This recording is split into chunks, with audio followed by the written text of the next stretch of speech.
ideas and inspiration for your place in the country. Register for the Living the Country Life newsletter. You'll receive helpful tips and information about a wide variety of seasonal topics, including pets, livestock, gardening, machinery, and more, delivered straight to your inbox twice each month. Sign up for your newsletter today at agriculture.com.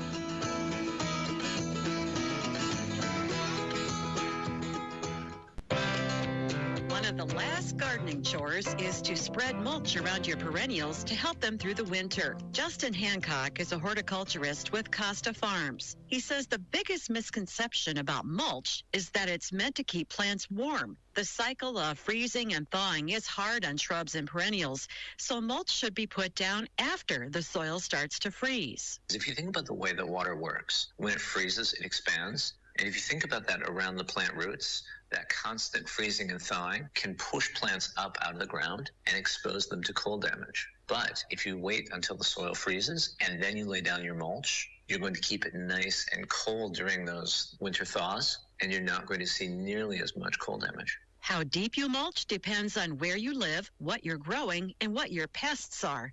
For example, if you have problems with voles and rodents, don't pile mulch too deep or you'll be offering them a cozy nest to burrow into. 2 to 3 inches is usually sufficient. The mulch you use should have good insulative value and air pockets. Shredded wood and pine needles are popular options. Hancock says do not use big, whole leaves. What can happen is that when they get wet, they stick to each other, and you end up with a plastering, and you don't have good aeration. So you're not getting a good insulative value, but then they can also eventually form a mat, and it makes it really hard for air and water to cycle through the soil the way it should, and then you can run into rot or disease problems with your plants. In the spring, remove the mulch just before the plants emerge. If you leave it on too long, the plants can suffocate as they start to grow. Find more tips on mulching the garden for winter at livingthecountrylife.com. I'll see you in the country. Living the Country Life. Ideas and inspiration for your place in the country. You can find more information on today's topic, share your tips, and post photos by visiting us online at livingthecountrylife.com. Today's Daily Encouragement by William the Encourager, sponsored by Ted Russell Nissan, home of the lifetime warranty on Kingston Pike. Woohoo! Praise God, it's Thursday. And guess what? Let's pray. Father, thank you. Thank you, Lord God. Lord, I can't say nothing but thank you. Lord, how many words can be translated into thank you? I don't care if it's Spanish, if it's English, if it's Portuguese. I don't care if it's Israeli. I don't care what language it is. Lord, I just want to speak my one language, and that is thank you. Thank you for all that you've done, all that you're going to do, all you brought us through, all that you have placed in us, which is your love, your joy, and your trust. And we thank you today. In Jesus' name, we pray. Amen. Prayer warriors, warriors, stand firm, stand firm, stand firm. You know, listen, never be limited by others' people limited imagination. You've got to let your imagination go. We serve a big God, bigger than your imaginations, bigger than the universe. He's bigger. The God that we serve is bigger than your problems. The God that we serve is bigger than cancer. He's bigger than depression. He's bigger than poverty. He's bigger than your troubles. He is bigger. The God we serve is bigger. So when the enemy comes in like a flood, you got to let him know that my God is bigger. Psalms 32:8 says, I will instruct you and teach you in the way you should go. The way that you should go is to know. The way that you should go in the way of knowledge and wisdom and understanding and knowing that our God is bigger than our problems. Our God is bigger than anything that you can imagine. If the God we serve is so big that he's bigger than the universe, but he has a place in his heart. And you have a place in your heart where he can fit perfectly Oh, my God, my God, my God. 1 Thessalonians 5:16 and 18 says, rejoice always, pray without ceasing, give thanks in all circumstances, for this is the will of God in Christ Jesus for you. Give thanks today, my brother. Pray without ceasing. Those problems that are going on in your home, pray without ceasing. Those children that have gone wayward, pray without ceasing. That wayward husband, that wayward wife, that wayward grandparents, pray without ceasing, because so much is going on in this world today. We have to pray without ceasing, because see, the enemy wants to pull you away from God. But you got to be like Paul. You got to be persuaded. Are you persuaded today, my brothers? Are you persuaded that nothing shall take you away from the love of God? Oh, praise God, praise God. Do not mistake our God for insufficient, because our God, he says his grace is sufficient for you. And you got to understand, the God that we serve is bigger than your problems. So when the enemy comes knocking at your door, let Jesus answer the door. This little girl, they asked, what you going to do if the devil comes knocking at your door? She says, I'm going to let Jesus answer the door. You got to let Jesus answer the door, my brother, because the problems that are outside that door is bigger than you. But they are not bigger than our God. They are not bigger than our God. So keep in mind, our God is bigger than your troubles. He's bigger than your world and your fears. Just remember, there's a way out of your mess, and it's JESUS. Where can you buy a brand new Nissan with a lifetime warranty? Kingston Pike. Hey, folks, Gerald Anderson with Ted Russell Nissan. You heard it right. Every new Ted Russell Nissan comes with a lifetime warranty, and that's a long, long time. Ted Russell Nissan on Kingston Pike. It's football time in Tennessee, and Hammer's Dry Goods is stocked up with game day clothing for the entire family.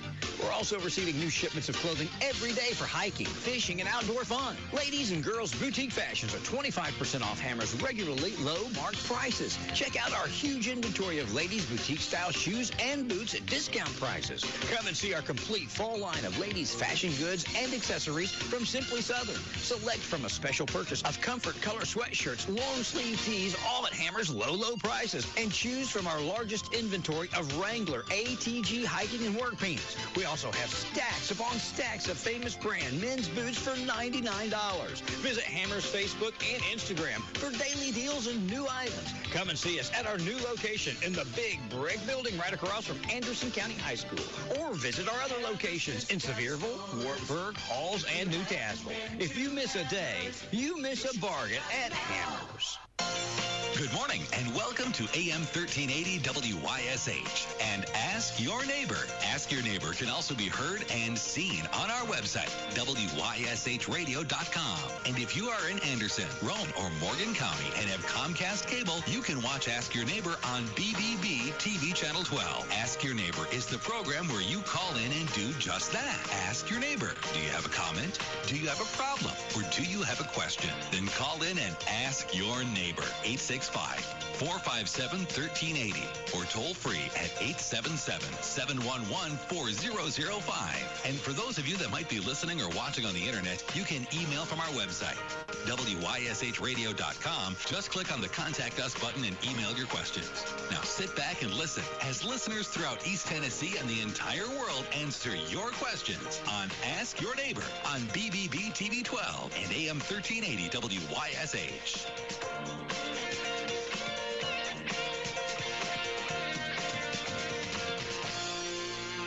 Good morning, everybody. Rise and shine. It's Thursday. That means it's David West Stars and Stories of the Kaz Walker Show. We've had 3 or 4 weeks where David's been out, or I've been gone, or something's been going on. But David's back here in live and living color. Again. Sammy Sawyer's in here with us, Barney, and even Karen showed up today. Yeah. You brought the whole crew today. Well, keep everybody in line. That's right. Oh, Bernard's here. You know, Barney's been traveling around. Where you been, Barney? And he's been seeing musicians. He's telling me a story. I'd like you to tell him a story about it, Barney. yeah. It was interesting. Well, What'd you do? I'll tell him just a minute. But hey, this is what Thursdays means to me. Getting to sit here with you at WYSH. Get to come in and live for a couple hours. 3 weeks. It's Well, I hate to say this to you. You look better in your uniform. I know I do. With a hat on, especially. Hey, it's been more than 3 weeks. What's it been? 2 months? Yeah, I When was guess. the last August. fall? Yeah, it's August. Yeah, when you fail, I reckon it has. So I'm glad you're back here. Louise. Man, in fact, I'm going to share with them at the event we're going to be doing here in a couple of weeks about what all you've been through this year. But, I went here and played shows. Oh, gosh. They set me up we played the They set you up at the at the fair. I had 2 big old bully bouncers guys at the Tennessee Valley Fair pick him up in his wheelchair and put him up on the stage. High stage is about 10 steps. Oh, it was. I had him. I said, his part's about over. I need you boys over here. We're going to have to get him back off the stage. We can't just roll him down the steps. hey, this one guy, he's coming down, and he told others, he said, now listen, I like the bell going up. You're going too fast. He said, we're going to take this one step at a time going down. And he's going down one step at a time. I said, one step at a time, dear Jesus. He said, amen. And we made it through it. That's right. I'll tell you what I did 2 weeks ago. I was in Huntsville, Alabama. Okay. What David's talking about. Oh, yeah. One of our local legends from East Tennessee, they were honoring Dean Dillon, who was born, y'all that know him, Dean Flynn, and then went to Dean Rutherford when he's on Star Time, and then Dean Dalton.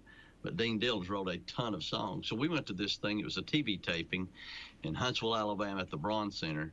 And here's the reason I even inquired about going to it was because I started looking up. We had a young singer at the Tennessee Valley Fair this year. If you have not heard him yet, you got to hear him. He's getting hotter and hotter. He has blown up. He's opening right now for Laney Wilson. He's going to be opening for Alan Jackson next year. Young guy from Washington State. He's 26 or 27 years old. His name is Zach Top. He sings. He's got some great music. You need him on Merle. I'm telling you, he's blowed up. He's got a song called "Sounds Like the Radio." Great song, and I never lie. What they did was we were pulling up some places to see him again. Zach Top is his name, and he's old country. He's the good stuff. And so we saw him and we had him. It was a fluke that we got him at the Tennessee Valley Fair that night, and you couldn't find a seat. But so we started looking for some places to go see him, and my wife went with me. We went over because somebody didn't use the tickets, so we just went, fell in love with him. And so we went, and we was looking for where he's going to be at, and we saw Huntsville, Alabama. That's pretty close. We're going to go see him. So I started pulling it up, and I seen the name Leanne Womack, and I said, well, I love Leanne. I said, he must be opening for her. So we pulled it up, and what it was a TV taping that's going to be airing here in a few months for Dean Dillon, honoring Dean Dillon of all these years and the songs he's wrote. So I buy the tickets, and we get down there. It's about a 10,000-seat arena. We're down there. The first person that comes out is George Strait to sing. The second guy comes out, and he sings, and it's Zach Top. He sings Miami, Miami, Keith Whitley song that Dean wrote for him, and nailed it. But Leanne Womack was there, Ronnie Dunn, Jamie Johnson. I mean, it's a ton of lists, and some of these new good guys, Riley Green. Oh, I love Riley Cody Green. Johnson. It's phenomenal. Yeah. Great evening. We started at 8 o'clock or 7 o'clock their time. And went to 11 o'clock. It's 4 hours of taping. I don't know what the TV show's going to be, but George Strait and my wife, I mean, she started taking her wedding ring off.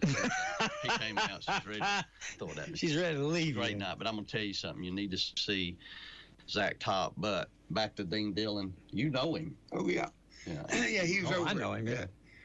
Zane Daniel was a lawyer sitting in my office one night, and he said, David, he comes to see a show we had. And I said, guess who's staying with me this weekend? I said, who? He said, Dean Dillon. You know him, don't you? I said, yeah, I don't know whether he still knows me or not. And he said, I'm going to put you on the phone. Said, he called his house, or called his number, I guess. And he said, Dean, said, I'm sitting here talking to David West. You know him? He said, well, sure, I started out there like everybody else. He started out there when he was real young, There's a shorter list of who hasn't played at Ciderville, I think there is a shorter list of who hasn't played at Ciderville. Or been at Ciderville. But bunch of There's them. been a bunch of them, ain't there? Well, George Strait, he and it was kind of scripted where they didn't talk a lot in between the songs. But what they did was I did not realize how many songs he wrote for George. I forget. He wrote about all of them. Oh my gosh! And he Amarillo by Morning. Well, what an amazing song. Marina Del Rey. Oceanfront Property. I think The Chair. Yeah. I mentioned it, but he had so many of them. Who wrote The Fireman, reckon? That was Wayne Kemp. Wayne Kemp. Wayne Kemp wrote The Fireman. Yeah, Wayne Kemp wrote it, and who's another one? Glad I'm in here with history. Right. I'm glad I'm sitting here with the history today. Yeah, you're the history.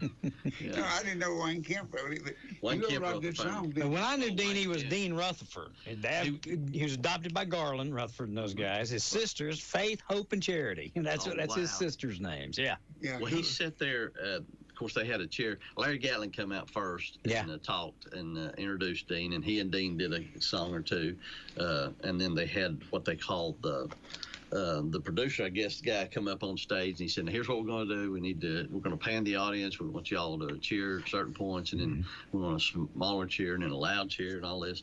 So it wasn't a typical concert.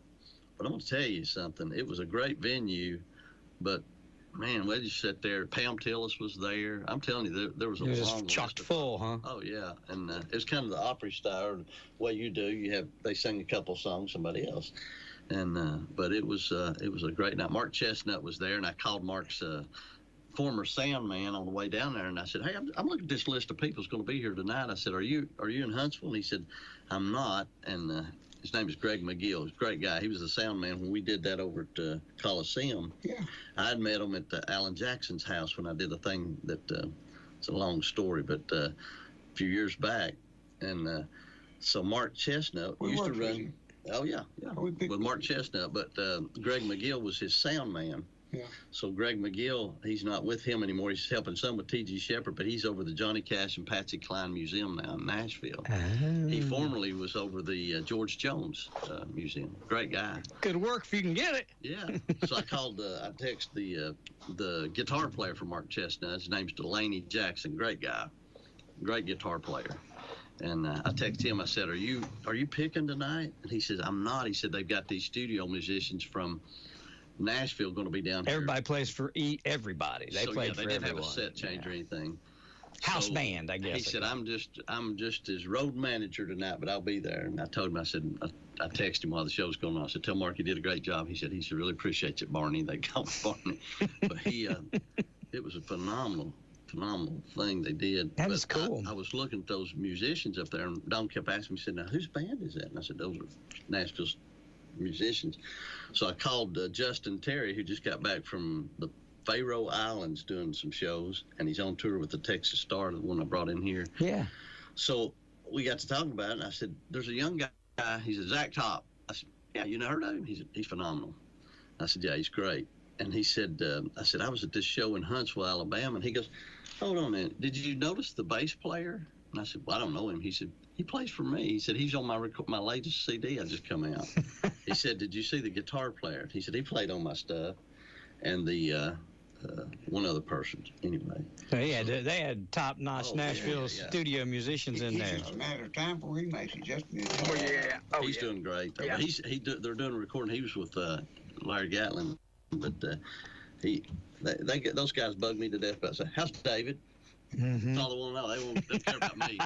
"Hey, how's David?" JJ called me this morning. The sheriff called me and said, "It's 7:45. He calls me and says, "Hey, is David, y'all doing the radio today? David, can he go eat with us?" I said, "I can't go eat today," and he's got therapy and some other stuff going on. But yeah, more people call me and check on you than I hear about it. It's the same way. They don't ask me how I'm doing. Is David going to be there? Is he going to be there Thursday or not? What about Karen? How's Karen? Karen, two things. She took Mark Chesney when he was up there. Yeah. She recorded it on a phone. She was right in front of him, I reckon, all of us. Really? She recorded us and him both. And it was good enough for a CD or a record. I'm telling you, it was good on the phone. Yeah, I get you can just as clear. You can make a movie on these things now. People have. I have to get a 10-year-old or a lawyer to help me get on there. Yeah, I'm lucky. I've got two 14-year-old boys. Yeah, they I just hand it to them and say, "Turn this on," give it back. Yeah, the sheriff the sheriff come see me in the hospital. Yeah. Stayed the whole evening. He sat there. We had a great time. He loves stories. We can't share some of them on here, but there's some good ones. Yeah. Oh, he loves you to death. He's and if he'd be running again here in another year or so, but first thing he says, think David to come pick some for me, and I said he'll do it. We all know the new Aspire Park here in South Clinton's I open. wanted to ask, and I had those light show they did. How did that go? They do it on a regular basis. It goes great. It's one of 3 laser cannons in the world. There's only 3 of them. There's only 2 others. He's got it. He can shoot. He can shoot that laser into space. They have to get it cleared with the FAA every time they use it. But they got a little thing for kids to go in and talk about what's holding you back and what you want to be, and you record it, and then they shoot that into space, that data. But I say I'm talking about that part to talk about this. When you're out on the balcony of the restaurant, they've got what they call the Great 8. 8 great things that have happened here in Clinton, from the pearl industry to TVA to, you know what I mean, all the different, the Manhattan Project. And then along the trail, they've got like 70 inspirational messages or descriptions or biographies to, Aspire. And one of them is David. Oh, man. And so I told him, I said, tell me where it is on the trail. I don't want to walk all 200 miles of trails looking for it, but it's out there. It's look for it. You feel like walking. I got my walking shoes on. I tell you, it's really, really nice, and I'll go find. I will find it. I didn't go that day because we were with a group. We went. Joe brought a few of us in, and we got to go in before it opened, and he took us around and showed us stuff. But I didn't get to go walk on the trails, all of them, but I will. But yeah, they've got like I think he said 70 people that he picked that he wanted to highlight, are people that have. Where am I located? You're on one of the walking trails. I don't know. House, and it's. Oh, he's been. I remember thinking that show. I told you. For a guy named John. Yeah, I remember it. I told you the story about John Hitch and me in a little small. It was like in a porta potty, but a little small bathroom over at the Tennessee Valley Fair years ago. And I was helping him get his suspenders on for zero and all that stuff, and we saw crunched in there, and that little pot there was stinking and stuff. He looked up at me and he goes, "Barney, welcome to show business." Welcome to show business. Hey, it was Karen's mother. You played your first show with me. Yeah, we killed the bird. Killed the bird. Great song. Scared her to That's death. like the Jerry Reed song, "The Bird." Mm-hmm. And, we should. Bird. You talk about David though. The stuff. Dawn was down there in Huntsville, and other things. And Dawn looked at me. She goes, "Did David know him? Did they play over?" I'm like, "Honey, that's George Strait." I don't think George knows David. David ain't met George, but George knows David. It's like that joke at the president. How do you get there and not go through Kaz Walker again? It's like David stands up there next to the president, and somebody hollers up there, "Who's that guy up there next to David?" Remember that joke? Around here, I can't, maybe on my cruise. I don't think I met anybody that knew David on the cruise, but if I ever say, well, I'm from Clinton, where's Clinton? It's next to Knoxville. Oh, is that Ciderville? All the time, especially if I'm with somebody with music. Everybody with music Don knows. Calhoun told me a great story one time. In fact, I was on my roof putting Christmas lights up. So several years ago, Don Calhoun, that we missed. Oh, yeah, I was just thinking Don called me one day, and he said, telling the story about knowing somebody. So we got to talking, somehow we got on the subject of Freddie Fagan. So we got to talk about Freddie, and I've told y'all this story before. As we get older, we've told every story multiple times. Yeah, but the good part is we keep making up better stuff. And if you knew Don, you're on there for 40 minutes. Yeah. So I'm on the phone with him, and I said something about Freddie Fagan. He said, "Let me tell you what happened about Freddie." He said, "I took Freddie up to Wrigley Field to watch a Cubs game one time. We're standing in line at the Cubs game in Chicago, and all of a sudden I hear somebody say, 'Hey, Freddie!' And Freddie turned around and goes, 'Hey, John!' This guy knew him. And it was like, I'm in Chicago, and they know. That's the way it is. Take David anywhere. Everybody knows him. When I took Tracy to New York City, we had to. We wasn't supposed to check in till 2, and we got there at 11:30 in the morning, and so lady says, just leave your luggage here and we'll try and get your room ready. And if you want to, you can go over here to the restaurant or, do whatever you want to do. We went over to the restaurant, sat down, and the guy comes over and he says, can I get you something to drink? I said, yeah, whatever. And, of course, they're just, where y'all from? I said, Knoxville. Oh, you're from Knoxville? I said, yeah. He goes, well, I'm from Sevierville. He wasn't from there. He was from somewhere out northeast, but he had worked at Dollywood as a performer, and so now he was down there. So he knew Merle, he knew about Ciderville, all the stuff, I said, how weird is the first person I speak to in New York City, knows all about Knoxville. It is a small world, very small world. We had the young guy I was talking about with Zach Top. So I'm talking, his background is bluegrass. Okay. And so he a really good bluegrass, his family and stuff, and he's a young guy, but he's really good.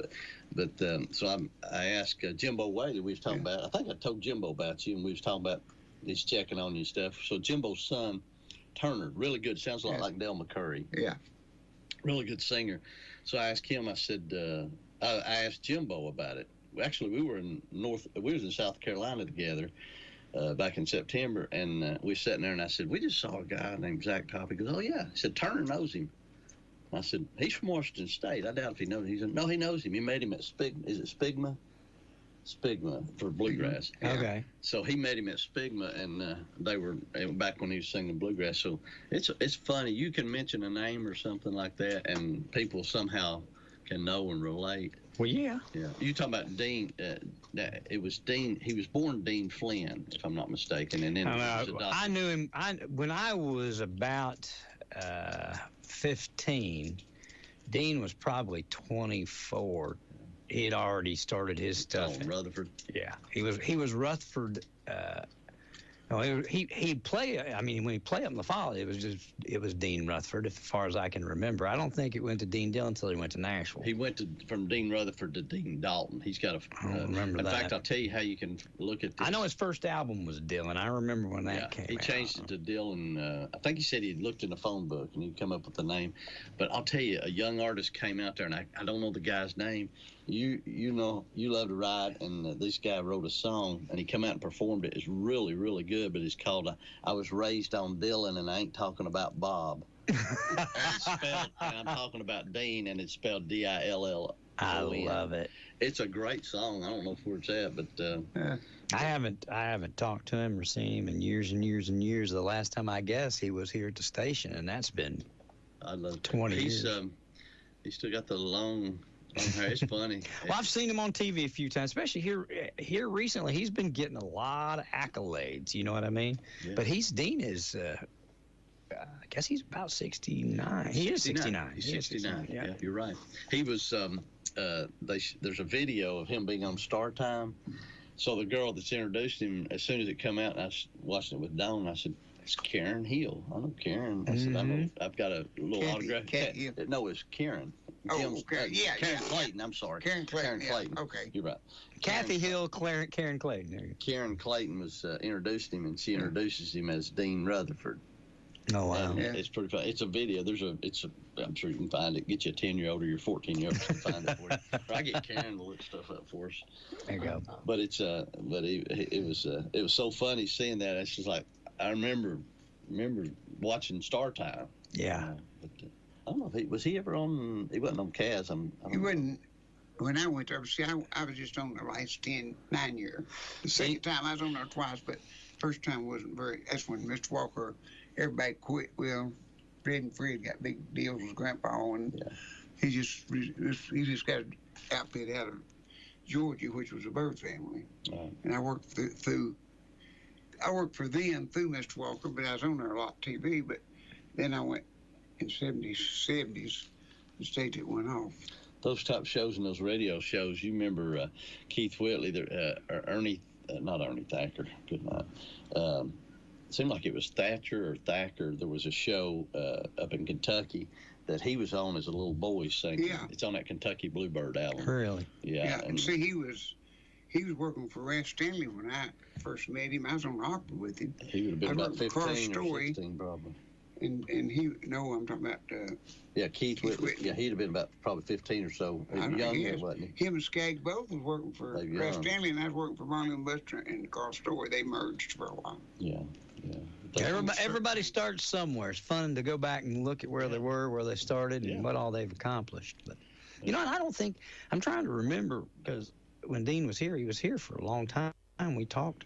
I don't recall asking him how he got intertwined with George Strait. You know, because once they hit, they hit. They told this story, and it was he was looking for a song. I don't know if it's one of his early 80s, you know, that was George was, I don't know if he was writing for himself or what, and I don't want to tell the story wrong, but it was Dean, it's one of those fluky God thing, whatever you want to call it, but it was where he wrote a song, he liked it, he began to write more songs for him, and if I'm not mistaken, it's around 50 or 60 songs he's wrote for George Strait. Most of George's number one, especially in the early 80s and 90s, certainly the 90s, came from Dean.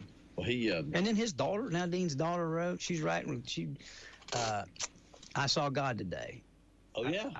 His daughter wrote that.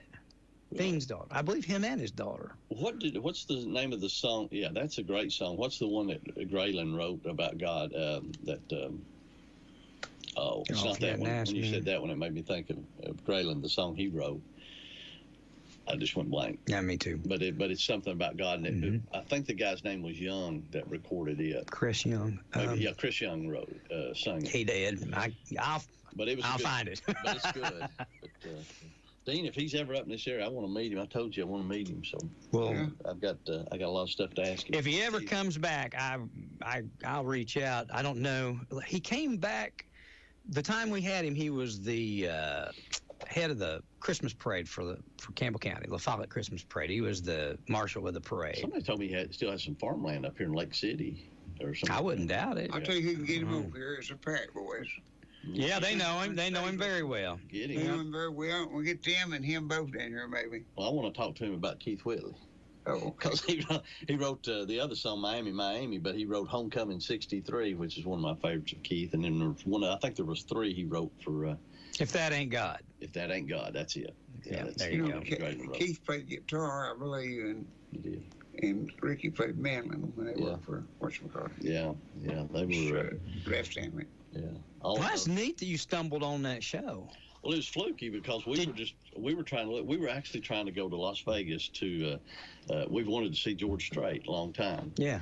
And so these flights, they've got these cheap flights. We go out, and our anniversary's in December. So for the last 2 or 3 years, we've been wanting to go get one of these cheap flights, go out there to Las Vegas. $87 round trip. Yeah, and but his tickets are $700-800. And by the way, before we forget this, are you giving away any tickets for Jelly Roll tomorrow night? I got a man I want to take over in a wheelchair. I don't. See him.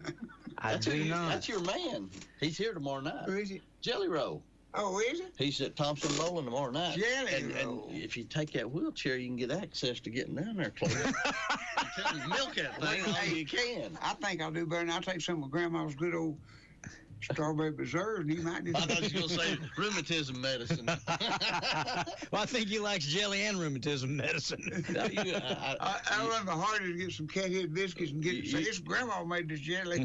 You got any pull to get some good tickets for him? This man needs to see Jelly Roll. He loves Jelly Roll. Oh, I like hearing him sing. Oh, yeah. But don't waste your time on me.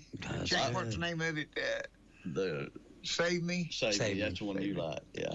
But we was trying to see George Strait. Yeah. And, so we started pulling up. Y'all gonna sing? Zach Top? No, I'm not right now because the tickets are about $700-800 a piece. And I was like, could you get me a high? Oh, Jelly Roll? Yeah. Yeah. I don't know if it's sold out. This man don't know. I don't know. See him? No. I don't know if it's sold out or not. So you see anybody that's got a $1,000 ticket? I got 500 lay on half the show. Listen, if you're listening right now, anybody's got any good tickets to Jelly Roll, but it's got to be able to get a wheelchair down there close. Well, this man needs to see Jelly Roll. I'm going to walk him. I'll go back to wheelchair. No, go to wheelchair, man. You get better access. Hey, they'll take Sammy will push you. What if I have him bring me to the stretcher? What they get? Well, that might be a little different. From the stage? Yeah. I don't know if Jelly Roll like it or not. Yeah. October 25th, Food City Center in Knoxville. Let's see if he's got tickets available. Merle FM are to be helping sponsor. Well, you'd think, wouldn't you? Are y'all going to be taping or anything? No, we don't have. No, we didn't do anything. He needs to go see him, Karen. I know you don't want to talk or nothing, but we got to get. A lot of times they'll put those tickets on sale. Put on a good show. Did you ever saw him? No, but a lot of times the last day or so is when they'll put those tickets that they had in reserve, and they got tickets. Good tickets available. They got tickets for $70, $80. That's the. Yeah, you don't want to go up the nosebleed. No. That wheelchair won't work good up there. But they got them. There's still some available. It looks like. You need to go see him though. But we were going to go see that concert. It was a fluke because we were just looking for his tour dates for Zach Top. Yeah. And we was talking about Las Vegas. He's out west a lot. He's going to be up in Canada, but he's opening for Lainey Wilson. But then I saw that, and it was on a Wednesday evening. I told her, I said, let's just go down to Huntsville. It's probably buddy, listen, he's not going to, I won't get off on that subject about these guys running around and all that stuff. He can sing. He play a guitar and sing. He'll take a cigarette, stick it in his mouth, and it dangles out while he's singing. He's old school, buddy. But his songs are so good. He's got one now called Beer for Breakfast. But he's got some great songs. But he reminds me a lot of Keith Whitley. He reminds me of a combination of Alan Jackson, Keith Whitley. His mannerisms on stage remind you of Alan Jackson. He just kind of slow moving, and he's real dry, but he's great. The real thing. He don't need all the show. He's got the talent. Well, he does a great show. If you get a chance to see him, he put on about at the Tennessee Valley Fair this year. We had him. I think he sang for about an hour and 45 minutes. And he sang his stuff. He covers Merle Haggard. He covers some old stuff. He sung, what's the old Jimmy Martin song? I'm a Freeborn Man. I'm a Freeborn Man. He done a great job on Freeborn Man. Yeah. But he does our favorite song he sings is, he's got a song called Sounds Like the Radio, and it's talking about being back from 94. Like if you've seen him driving by in a truck, it's like he's got the radio on in 1994. And he says, my hair grows long in the back. I get a haircut, my hair automatically grows long in the back. Good chance to play him. I'm telling you, Merle needs to be wearing him out because these people, I was sitting there, never heard of the kid before, and at the Tennessee Valley Fair at the Homer Hamilton, people all over the hills and everything, and these young kids, young people were singing the song. I told Dawn, I said, how in the world do they know the song? Their phone. And you know this. What's the greatest compliment if you're a singer or musician, both of you, is if the audience starts singing your songs back to you. Yeah. Well, they were singing, and I was like, how do they know the songs? And he's exploded. He had like 200,000 followers a few months ago. He's well over several million now he's just going. Taking off. He's up for CMA, the CMA New Artist of the Year. Okay. He's been nominated. Yeah. And he's good. Yeah, he's doing well. But I love to see the new ones that are sticking with some of the tradition as well. But he's young, got his own stuff. He's not a tribute artist. He is a lot better. I hate those guys that goes out here and tries to pretend to be something they're not. Mm-hmm. Try to imitate people. That gets on my nerves. Sure enough. Yeah, if I ever run into another Barney impersonator, I'm going to shoot him. Well, for folks that don't know, David's not been here. I don't know who wouldn't know, but he's not been here because he broke his hip. What were you doing?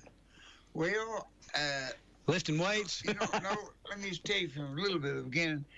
I just got feeling run down. I just couldn't hardly go. And so, back I had that bad, I was picking for Roy Acuff, not Roy Acuff, but Eddie Arnold's birthday party. We had to change insurances, and we all had to have a real physical. Mm-hmm. I'm talking about put you through the tunnel and everything. And I walked in there when they was done the treadmill. I said, put me on it. I was busy. I had things to do. Everybody had to take physical, get John Deere's choice. I got the best you get for employees. I said, put me on the treadmill. And great big old guy, and I said, turn it straight up. And we hit the switch, turned it wide open. I said, I don't need to come up all them levels. I'm in a hurry. And of course, I aggravated the guy. Yeah. So he flipped it up there, and he said, here we go, boom. I just stood there and walked it. I've been used to it. I was tough as nails. And he talked to me to try to get me out of breath. And when we cut it off, he said, buddy, I want to tell you something. you're as good a shape as any ball player probably in the United States. He said, I talked to you to try to pull your breath down. But then, right after that, just a few weeks after I passed the perfect physical, I had a blood clot. Yeah. And it killed me, when I was out 3 days and nights on life support. And so they put in a pacemaker and a defibrillator. The pacemaker, keeps your heart rhythm, but other than if it quits, it kicks it in. Starts it back but up. My heart came back up, they said 70%, and I was doing real good. But they hadn't changed it. That was 2001. They hadn't changed the thing, and I didn't know what my problem was. I might just be sitting there and pass out or something. And I just, I just start doing different things. So they rushed me to the emergency room, and this girl from India, she said she didn't believe in changing batteries. I had about 4 batteries put in. She said, I change systems because every year, they're good for 6 years or 8 years now. They got them, I don't know what I got now. I may have a lifetime warranty on it. But said it's good.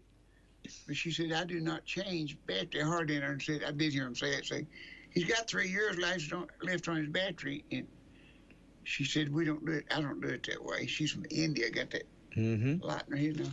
And said, I changed systems. And said, she went in there and changed that system. Now I was going to come when they woke me up.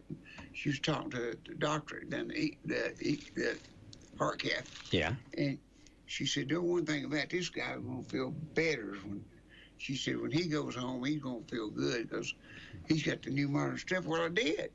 I felt like $1 million. And I just felt so good. And I got out and started working. I forgot that I'd ever been sick. And I got chickens, and we got some of the Jerusalem donkeys with the crosses on the back. It's very rare. If anybody wants to see them, they're very hard to get.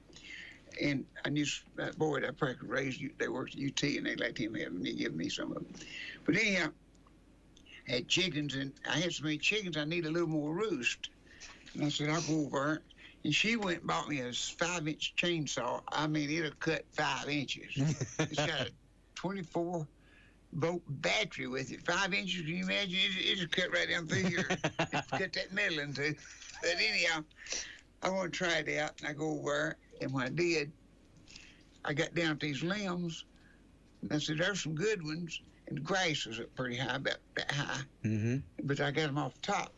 Well, instead of pitching them out there, I just grabbed them up, and she's kind of in a hurry, and we was wanting to do the other thing. And I said, let me get these roosters out here. And I run out, and when I did, there was a log about this big in the grass. And I saw it going in. I said, I better be careful that log come down and I'll step over that thing. I forgot about it. Caught my foot on it. And if I hadn't had that stuff in my arms, I probably would have caught myself. Yeah. And it throwed me down, and I hollered for her. Yeah, it was in my cadet. And she said, I said, I broke my hip. I can't move my leg. Well, a guy stopped out there on the road in a truck. Great old big guy, about like Jerry Roll. He come up to me and said, what's wrong, buddy? I said, I broke something. I can't use my right leg. I said, I can move my feet and stuff, but my leg's gone. He said, well, let me just pick you up. And I said, well, you're going to pick me up. He said, I'm going to bear hug you and bring you straight up on your good leg. And when he did. He put it around, he bear hugged me and broke a rib. Again. Well, I hobbled on one foot and got in the cadet, and I saw there wasn't no use trying to walk. So she calls the ambulance, and he comes. I just sat there in the yard, but he got me up. Yeah. And I could hop on one leg and get in the cart, and I could work the gas pedal with this foot. And they said, I got an ambulance. He said, work your knee there. I said, I don't believe it's broke. I said, it's working up to my knee, but it ain't working from here back. I said, it flops. And he said, well, we'll take you over. And they didn't think it broke. Oh, well, sure, it broke bad. And that guy said, oh, done x-rays. And he said, just lay still. We're going to call the doctor. We don't know what you need to do. And so he put a rod in it and put pins in it. You're bionic now. Yeah, Well, you don't want to hear I've that got so from much a tech. metal in me, I can't even go through none of these places. One thing you don't want to hear from an x-ray tech is, oh, gosh. Yeah. Oh, no. He said, we can take this out in a year, but they say I'm doing real good on my therapy and everything. And good. So he took me over, but I was down, and I had these shows I done took, and people just don't like you lay out a show. Mm-hmm. North Acres and we took heart attack and broke hip, but you better show up. Heart attack, broke hip, and 3 broke ribs, but I'm on the way. Bill Monroe got out one time in his gown. And somebody drive him over and got up and played a few. Said, I told you I'd be here then, and then took him back to the hospital. Who was that? Bill Monroe. Oh, yeah. It's a true story. But anyhow, I got out, and Karen says, well, that first show is a level, North Acres, and you can just get right in it. And so I had Mike West that helps me around there, helps me do a lot of things. He drives if I need him to. And so I said, okay. He said, we take you in. I'll push your wheel. You can get out. I can get up on that one leg. You wasn't allowed to touch this until nothing. And so I got that one leg and got in a wheelchair, and he rode me in. I done a good show for him. Oh, and then I had to do Wild Wings, and then I had to do Barney's Fire. Mm-hmm. And I got Wild Wings, and there's that big old high stage, and I couldn't even put my foot on nothing. You have to still get down, way down. And somebody said, he needs somebody to help him get up on the stage, and there's about 4 big old guys jumped up out of the audience. I don't know who they was. And they, one on each wheel. They set me up there like I was a flea. I said, thank you, boys. When it come time to come down, I said, I need to come down. And I call this boy a lifesaver. He's over working for us today at the Butler Brothers Company. And his daddy told him, said, you go with Dave and make sure he can get on that stage so you get somebody to help you. Well, he rolled over the edge of the stage, and this other guy, Doug was over, and of course Doug's stout as bull in. He grabbed the ends. They set me off like I was a flea too, and Sue did. And then I went to, I don't know where all. He had the big dudes waiting on me over there. I mean, they picked me up. Over there. I sure glad they liked me. Yeah, really. And my music. Yeah, I'm glad they did too. It can trip and key. That'll run. I'll tell you what, a fella falling off stage in a wheelchair, that'll run a show. That does. But I've done all them shows, See, people don't realize how many shows I used to do. Man, just think of this now. They probably think I'm windy, but it's not. Kaz Walker's show was 240 shows a year. True. An hour and a half. You had to get up at 4:30 every morning and play from 5:30. We brought television on. 5:30 to 7. There's 240 shows. Hey, before I forget, do you remember a guy, Alan Bell? Do you remember Alan? I know him real well. I just wrote his son. You knew Junior. I just wrote Alan Bell third, his Medicare. So we get talking about Kaz Walker and you. He goes, I know David. Yeah. Another case. Alan Bell. But he had something to do with Kaz Walker's show. Do you remember? Yeah. He was wasn't a producer or something, right? Yeah. Okay. I just want to make sure this guy wasn't lying to me. Oh, yeah. There's so many things that he had going there, but, I got to do all them things, but we're talking about shows, and I just had to book. There's 220, what wasn't it? That's 4 or 5 or 20, 240 shows a year right there. Yeah. And then I'd get booked all over the country, off them. We'd get shows off them. Sure, off TV. All kinds of shows, car lots and things. And Miss Walker go with a lot. I'd do another 100, that's 340. And plus I'd get more than that a year. And then we was with butchers and the banks, and we worked. You did. He said, I worked all 95 counties. Jake was in here one time, and I said, do you realize you work 95 counties? I mean, just like Jimmy Duncan, when he retired, was it Creed Daniels' wife's funeral? I said, you going to run again? He said, I'm going to retire. I think, David, I'm not sure. I want you to play for me if I don't. But he said, I got some health issues. And he said, for 20-something years he'd been in, he said, did you realize you played every Coliseum show for me? Every one of them. Every show for his kickoff. Yeah, because he had to run every 2 years. Yeah, so that's 12 kickoff shows. We opened up for a lot of people there. Well, you were there when we did Mark Chestnut. You guys were there. We did Joe Diffie. Remember that? We did all that with him over on Merle. Guy that, what was his name? I'd done a movie with him a while back. Ronnie McDowell. Oh, yeah, Ron. I picked opened for him. I opened for Jason D. Williams. I opened for the Drifters. Yeah. For 2 times, I believe. You know what you've been doing for the last several years? Yeah. You're just trying to build up your resume. You need some experience. I need before I die, I need to get one big show and get paid for what I'm worth. Well, we're going to have one here in 2 weeks. A week from Sunday, we're going to have one. Tell them about part of it. Yeah. We'll tell them that. But you want to wind down there a minute. It's is it wind down? No, we're just getting wound up. The New Beverly. It's been. We might tell them about twice. We can tell them about now. It's been 19. It's been 5 years since we've been up there. Yeah. So we're going to go back up to New Beverly Baptist Church at November the 3rd, a week from Sunday night at 6 o'clock. David's going to come and help, and we're going to do our Mayberry tribute. We're going to have some fun with those folks. But it's been 5 years. He advertised quite a bit on Praise 96, and so we're going to be running some commercials for that for the next week and a half. And we got try to come. we got David a will be there. Band there. I got all Nashville. You got David, or you got Rick's coming? Rick Campbell, Ken Bonham, Danny Hutchins. Danny coming? L.T. Sharp, I'm sure he is. I'm going to bring the whole work. You're bringing the whole gang. We're going to go up and do it. Yeah, and we just got... Barney wants us to do our show in 20 minutes, so we're going to really... That's what they're doing with me. Yeah. I said, they didn't say anything about the music. I said, man, I always bring music with me. And I was going to have... Biscuit's going to come out with Jimbo sometime. I wrote some parody songs for him. He does parody stuff on his bluegrass, and so AC/DC. Oh well, they're coming. But he's one of my buddies. He's real good. Yeah, we wrote a song called instead of TNT that AC/DC, it's called I'm Ernest T. And so me and the boys wrote it. Well, they all my buddies. I watched every one of them grow up. Yeah. Every one of them musicians. Biscuits, he's practicing. He's trying to get better. He's okay on that banjo. He's all right. When Dolly Parton says that's my banjo picker, he's pretty good. He's all right. Yeah. This guy told me here a while back, said I was doing a show. We were doing a show, and said Biscuit got up and honored you. Said David WYSH said he's one of my best buddies, and I knew him when he was just a kid. Yeah. All of them's picking. That's one thing I like. I put people on stage. Oh, yeah. Good or bad. They got to start somewhere. Well, you did me. And a lot of them had made testimonies here a while back. Bad. Yeah. And they said, one thing about David, he'll sure put you on. Well, I got one complaint. Okay. You haven't put me and Howard on yet. You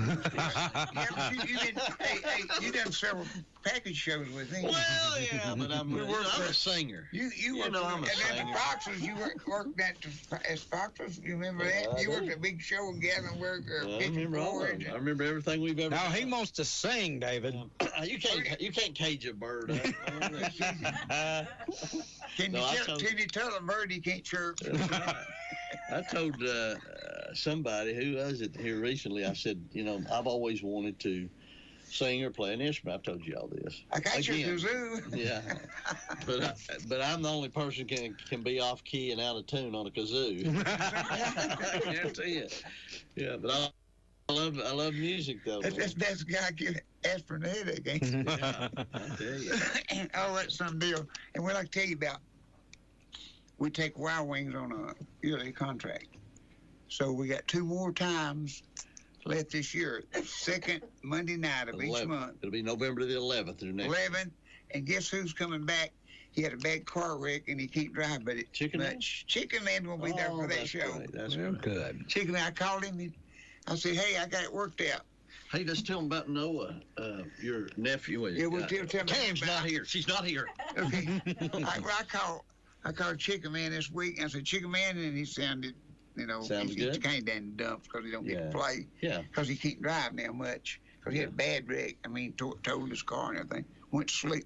I said, I got it worked out. We got Faye's house. We kept it. It's nice. We just built a big, expensive shower like a hospital. And nobody took a bath in it. It's been me about 3 times. When I first come out of the hospital, I got mine put in. Yep. And she didn't get to see it for anything. In fact, yesterday would have been a year. She's been gone yesterday. Was it? And her birthday would be November 3rd. Because it was all the 3rd. Emma was the 3rd of April. And I was the 30th. No, I'm 30th of April. Face it, every one of us started with a 3. Remind me of that because we're doing our show November the 3rd up at New Beverly. Yeah. Well, she'd be 97. Would she be 97? Yeah. 97. She'd been 97. We'll make sure to make mention of that. Yeah, we'll make mention of her. But Chicken Man's going to they put her in that Nashville book. I got a picture of her a lot. But anyhow, I said, Chicken Man, you can come down here and do the show. He couldn't get his head out of it. And I said, stay at Faye's. It's real nice. You just had it redone inside the house. We ain't going to rent it. I'm just going to keep it for friends like that. And your sweetie can come with you and drive you dinner. Y'all can stay there, do the show, and wait till next day, and you'll be in daylight. And I asked her, she said, oh, yeah, I got it all down. I said, we're going to do it. We're just going to meet you at Y Wings, and then we'll go back and stay all night with you, and then we can go back that next day. See, it's hard for them to drive at dark, and all that stuff. But anyhow, Chicken Man, they've been asking about him a little bit. Boy, he puts on a good show now, don't he? All them feathers and stuff. He's so funny. I finally figured out just how to put him that he could tear the house down. If you can ever, Chicken Man would be great to have back, but also that Noah Peters, Karen's cousin. Tell me about Noah.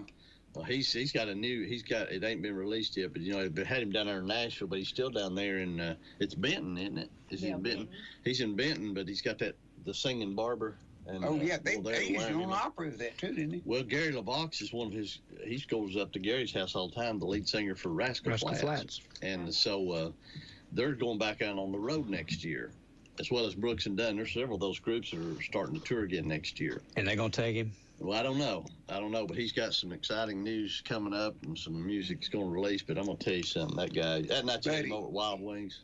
Well, he sang Tennessee Whiskey. You know who wrote Tennessee Whiskey, don't you? Dean Dillon. Yeah. And for years, I thought David Allan Coe wrote it. Really? I did, because David did it. George has made it most popular. I was going to say, I always thought for whatever reason George had something to do with it. Well, Chris Stapleton, covers Tennessee Whiskey. Noah Peters. He does a great job. His is similar to the version of Chris Stapleton, but boy, this kid is so talented. He is so talented. If you get a chance, you want to. We got to get him back over. Didn't you bring him and David in here sometime, Daniel? We went down to. They had a tent revival. We went down there and see a guy that used to help me so much when I first started business, and I saw him in 30 years. And I said, let's just take a trip. Go down there and stay 2 or 3 days, wherever we want to stay. He's way below Atlanta, and Mike drives for me a lot and helps me out a lot. He went with us, and we just had a big time and got down there, and he come out this big room and went to his room, and he had where he was a radio disc jockey and all that in his room, and he sent me so many of his things, his guitar and his pipe, and we just got so many things from him. And my daddy had gave him a diamond ring way back in the 80s, I guess, 80s. And he said, I'm sending you a ring that your daddy gave me. It's just like it's not like it, I got different on. But anyhow, it's like one I wear sometimes. And he sent me that, and we got to spend a half a day with him. Come back home, and he died, about 4 weeks later. Oh, wow. I mean, that was just a miracle. It's good that you did that. Things just, I said, I wish we could go see him. He ain't gonna ever be able to come up here, because I was going to let him stay with us right there next to us. And he thought he was going to, and then he got worse. Yeah. And he had a wheelchair, and he was the man that was over Brown, the truck company, that he was the second highest mechanic in there. He had one over him. And I mean, he'd come up here and stay a week, could do this territory for Brown Transfer. Yeah. And he'd stay a week and bring his guitar, and he'd go on shows with me, and we just like brothers. And it's so many people I've got to see. I met the Gibson people that were playing the show, Gibson Guitar Company. I couldn't get it. Well, the president was at a Coliseum.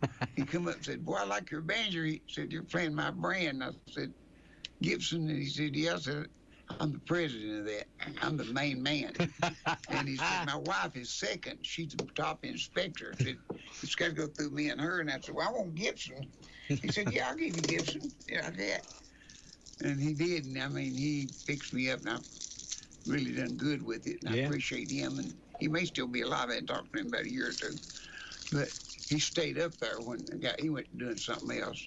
And they kept the old factory, and they call it Heritage. Mm-hmm. So it's still up there going, but it's a Heritage Company now. Yeah. They got the old factory and everything. Then just so many people I got to meet that just helped me along the way.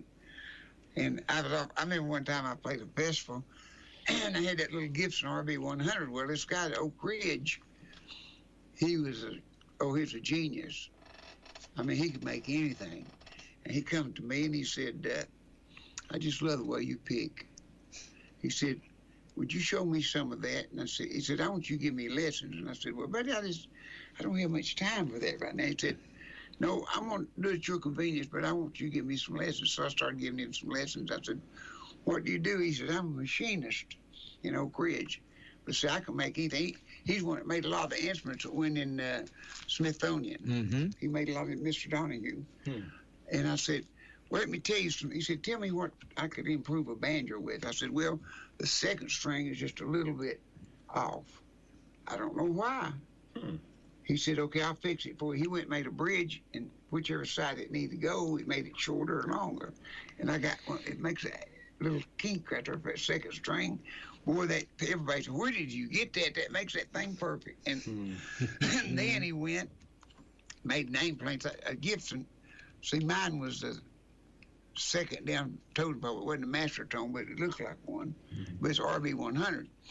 Well, I told him, I said, if you could get a good tailpiece made that push them strings down a little closer, that pressure is what makes that good tone. He went and made that. Really? Made me machined me one, just everything to my specs. Then he said, what else would help it? I said, I'm going to tell you what helped it make it heavy, but it'd really help it. If you had brass or stainless steel or something to put inside that wooden resonator, see, all this makes sense. You put that in them resonators, polish it like they do for the airplanes, keep the ice off. And that tone hit it, and then that certain hit I got from Gibson, oh, it'd blow you off your sidewalk.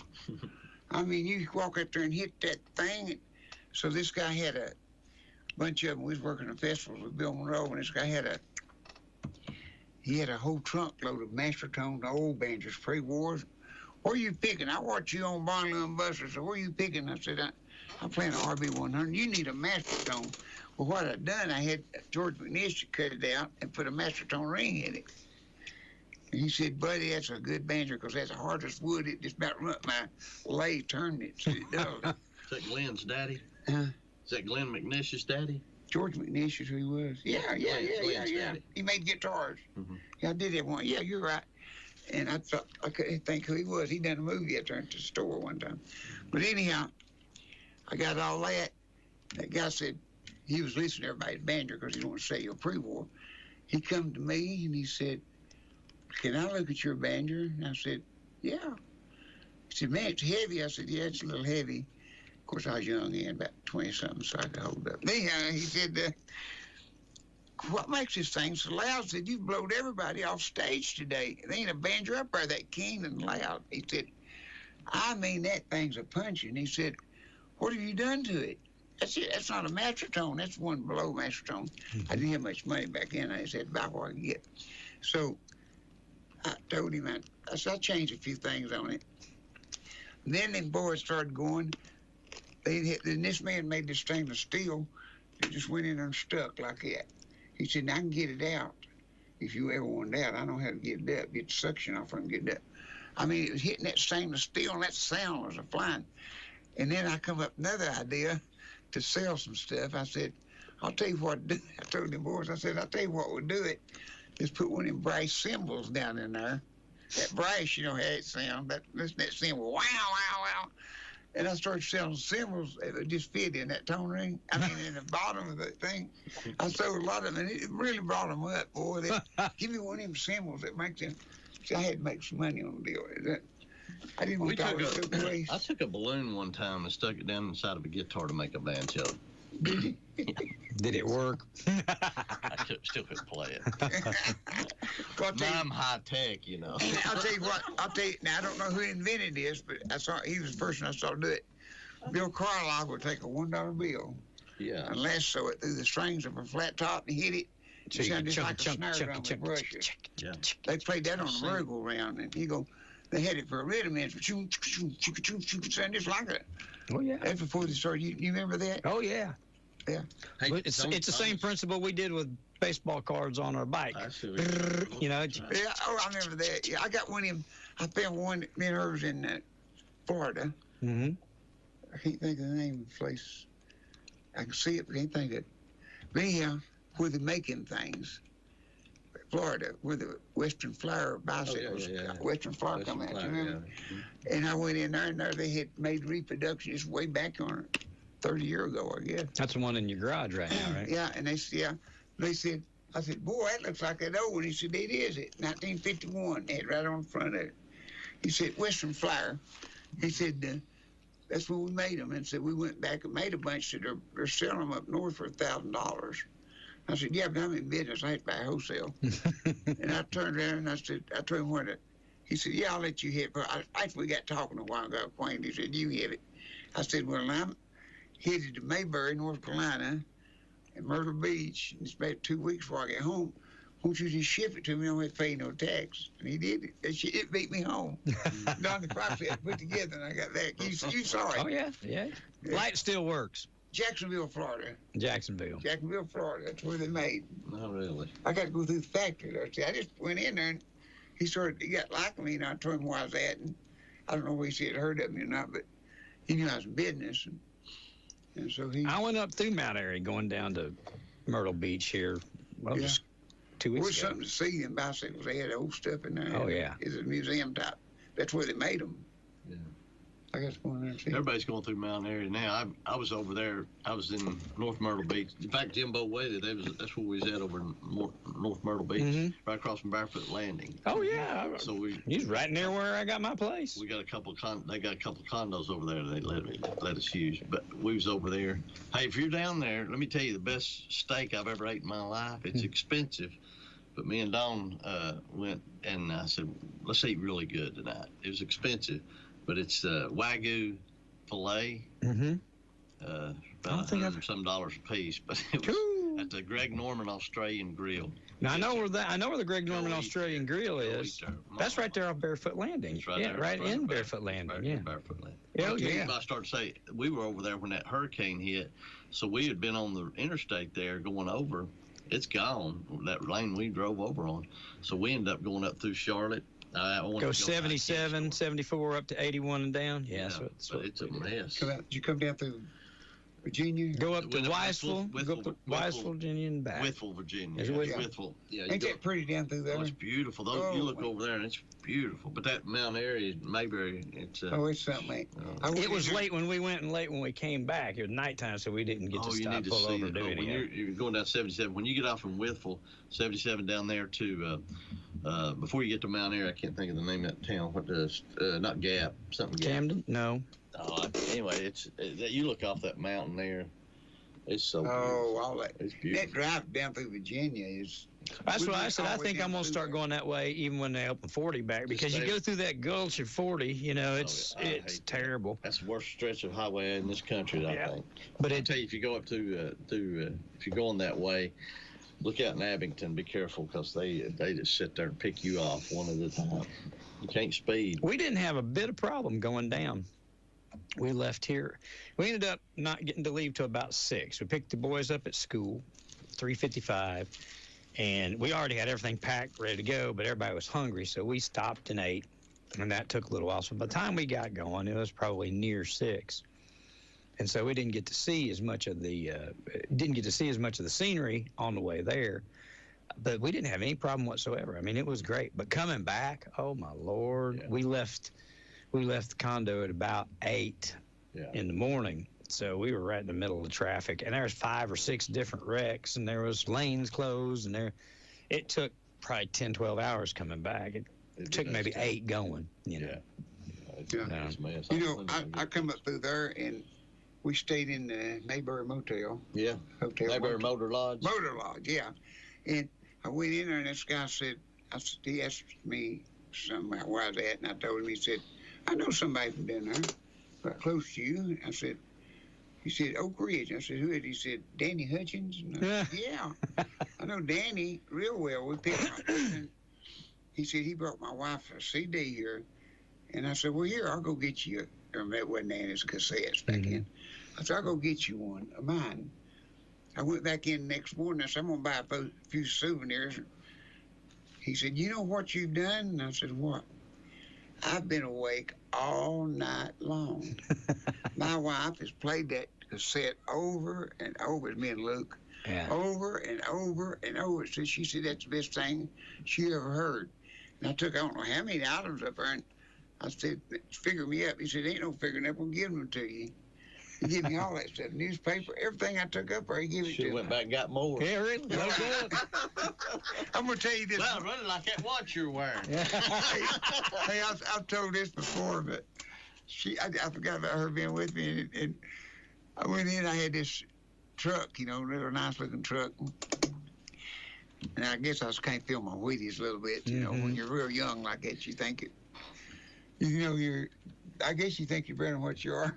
I walked in and had about 4 or 5 people with me, and I said, well, this is a great old big supermarket, and they had a buggy full of tea out there for her. But it's so funny, and she knows what happened. And I had this tea, and it seemed like 39 cents a box. It's 69.70 cents, really. I think they had it on sale 49 or something, maybe. Whatever it was, I don't know. And so I said, where's the manager at? And he come back through there, and I said, what do you take for all this tea? He said, what would you give? I said, I'll give you 15 cents a box. He said, okay, I'll sell y'all 15 cents a box. We loaded it up. He said, here, back your truck when they had cases of it. You didn't know that, did you? My face looked about like that. I didn't even know why I had enough money to buy all that or not. She sure did I just stood there like I was wanting it, you know, big deal, and they loaded all them boxes up, and he told me what it was, and I had enough money. I paid for it, and I bought the Ciderville. So I stacked it in a corner. I mean, it stacked up, and I put 35 cents or 3 for $1 and sold every bit of that stuff. I said 35 cents. I heard them women was getting it. See, we was having shows, all right? And they'd come in, boy, get some of that tea. Lord, it's 79 cents at the store. He's got it for 35 or 3 for $1. They just carried it out by big bags full of it. I sold every bit of that tea. Made money on it. Well, I was glad to get rid of that tea, but it went out quick. I bought a bunch of watches. I think it was about 600 or 700 watches off a guy one time. And what I done, I put them in a big fish bowl, and they was Elgin. I remember these. You remember that, don't you? And I sold them 35 or 3 for 100 or something like that. I had watched people come in. Remember we were getting them. Did you get any of them? I did. I don't remember. I got a bunch of them from you when I was selling watches. That's what made you wealthy, y'all. You probably. See, if I'd sold them at your prices, I'd been wealthy.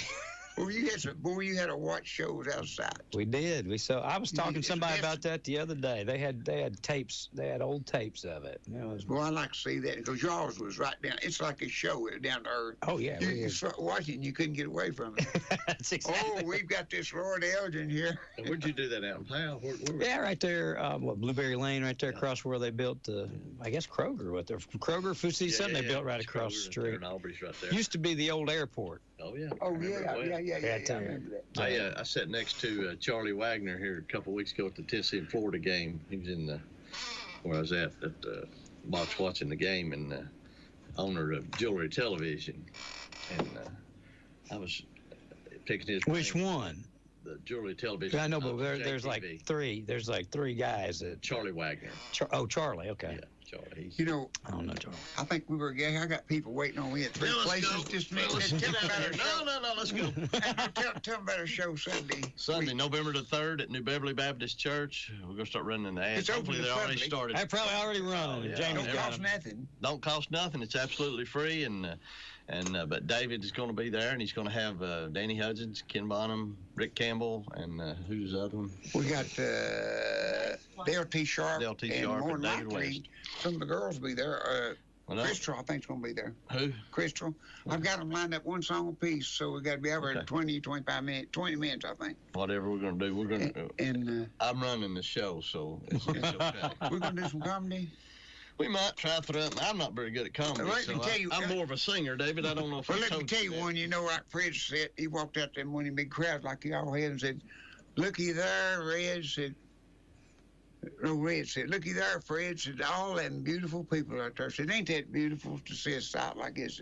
It's many good people in one place. Won't hear some of this good music." You know what they remind me of? A bed of roses. So don't think that I knew of a bed of roses, Fred. And he said, "Yeah, well, I see some thorns out there, too." That's good. That's right. Let's go off on that. That's it. Take care of yourself. I'm thankful David's here. Yes. Your stay. Hey, think, like Mr. Walker said, he'll be good, Lord, and he'll be good to you. Bye. Absolutely. Have a good day, everybody. We'll be back. Do it again tomorrow morning here on WYSH. Thank you for listening to AM 1380 WYSH and Ask Your Neighbor. Make sure you tune in at 10 a.m. each day, Monday through Friday, right here on AM 1380 WYSH and BBB TV 12. Or listen live online at WYSHradio.com. And remember, if you have a question,